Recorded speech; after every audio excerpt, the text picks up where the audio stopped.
Assalamualaikum warahmatullahi wabarakatuh. Nama saya Cikal Bunda Satria dari kelas 12 IPA 1. Di sini saya akan mempresentasikan surat Al-Luqman ayat 13 dan 14 dan surat Al-Baqarah ayat 83. Yang pertama, saya akan menjelaskan surat Al-Luqman ayat 13 dan 14. Bismillahirrahmanirrahim.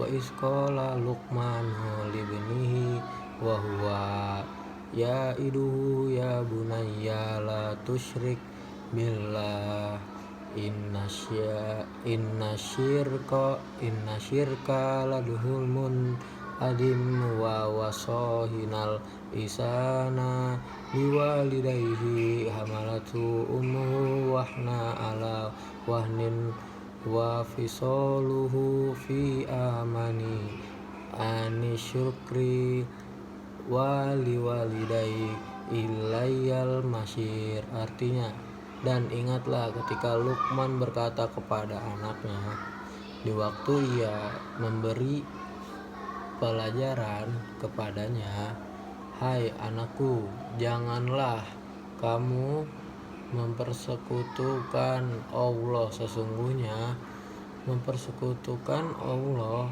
adalah benar-benar kezaliman yang besar, dan kami perintahkan kepada manusia berbuat baik kepada dua orang ibu bapaknya. Ibunya telah mengandungnya dalam keadaan lemah dan bertambah dan menyampinya dalam 2 tahun. Bersyukurlah kepadaku dan kepada dua orang ibu bapakmu, hanya kepadakulah kembalimu.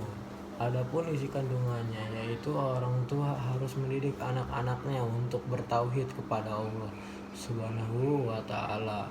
Luqman mencontohkan pendidikan utama yang harus diberikan kepada anaknya adalah tauhid. Larangan berbuat syirik, menyekutukan Allah adalah kezaliman yang paling besar. Seorang anak wajib berbakti kepada kedua orang tuanya, birrul walidain, terutama kepada ibu yang telah mengandung, melahirkan dan mengasuhnya dengan penuh susah payah. Wajib bersyukur kepada Allah dan berterima kasih kepada orang tua. Ayat ini mengingatkan bahwa hanya kepada Allah lah kita semua akan kembali. Asbabun nuzul Quran surat Al-Luqman ayat 13 sampai 14. Diriwayatkan pula oleh Abu Sa'ad bin Abu Bakar Al-Ghazi berkata bahwa Muhammad bin Ahmad bin Hamdan telah berkata kepada kami dan berkata bahwa Abu Ya'la telah memberitahu kami, dan berkata bahwa Abu Khusaimah telah memberitahu kami dan berkata bahwa Al-Hasan bin Musa telah memberitahu kami dan berkata bahwa Zuhair telah memberitahu kami dan berkata bahwa Sama bin Harb telah memberitahu kami dan berkata bahwa Mus'ab bin Sa'ad bin Abi Waqqas dari ayahnya berkata, ayat ini turun tentang diriku. Lalu dia berkata, Ibu Sa'ad telah bersumpah untuk tidak berbicara selama-lamanya, sehingga dirinya atau si Sa'ad mengingkari agamanya Islam.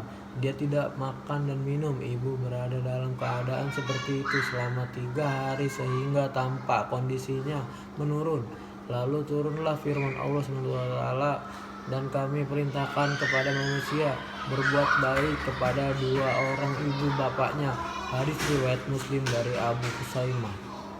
Yang kedua yaitu Quran surat Al-Baqarah ayat 83. Wa is akhusna misaqa bani Israila la ta'buduna illallaha wa bil walidaini ihsana wa zil qurba wal yatama wal masakini wa qul linnasi husna wa aqimus sholata wa atuz zakata wa summa tawallaitum illa qalilan minkum wa antum mu'ridun.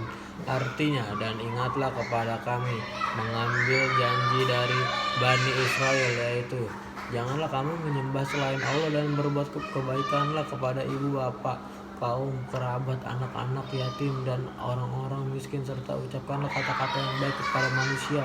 Diberikanlah sholat dan tunaikanlah zakat. Kemudian kamu tidak memenuhi janji itu kecuali sebagian kecil daripada kamu, dan kamu selalu berpaling isi kandungan. Allah tidak mengambil perjanjian dari Bani Israel, telah mempersepakati untuk memenuhi isi perjanjian itu berupa pokok-pokok agama yang harus diamalkan, kewajiban untuk menyembah Allah dan tidak menyekutukannya dengan sesuatu pun, wajib berbuat baik kepada orang tua, kaum kerabat, anak-anak yatim, dan orang-orang miskin. Wajib mengucapkan kata-kata yang baik kepada orang lain. Wajib mendirikan sholat dan menunaikan zakat. Perintah-perintah dalam isi perjanjian ini juga berlaku bagi kaum muslimin, mulai dari tauhid hingga berbuat ihsan serta mendirikan sholat dan menunaikan zakat. Melalui ayat ini Allah mengungkapkan sifat Bani Israel yang suka melanggar perjanjian. Asbabun Nuzul Surat Al-Baqarah ayat 83. Ketika para pendeta Yahudi mengetahui bahwa ciri-ciri kenabian orang yang dikabarkan dalam Taurat sesuai dengan ciri-ciri fisik Rasulullah, namun kemudian mereka ingkar terhadap kitab mereka sendiri dan menyembunyikan hal ini terhadap orang lain dengan mengubah isi dari kitab Taurat itu. Wabillahi taufiq wal hidayah. Wassalamualaikum warahmatullahi wabarakatuh.